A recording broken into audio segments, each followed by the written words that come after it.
In the backcountry of Yellowstone National Park, you can be farther away from a road than any place else in the lower 48.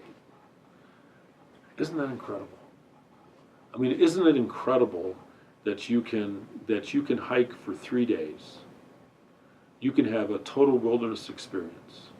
You can see the people who you came with. Maybe you'll see other people who have the same kind of ethic that you have and want to be in the backcountry. But there's got to be those places in America, well, I'll use America, but there's got to be those places where you can, in fact, totally disconnect.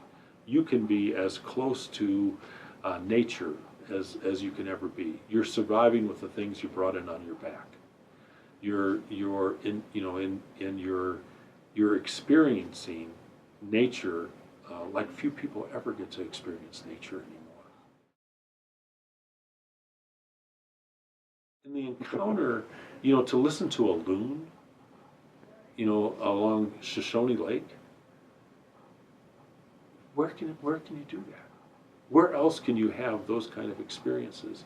To be in the backcountry in the fall, and to see a grizzly bear sow with her cubs, in hyperphagia, trying to get the food that they need, and being and the way they act, the way they interact. Where else can you get that experience? Most national parks, most national parks do not have I've traveled to national parks in Alaska. They're incredible landscapes, and they're super huge, but in this concentrated of a landscape, and to think about 2 million acres as a concentrated landscape, I do.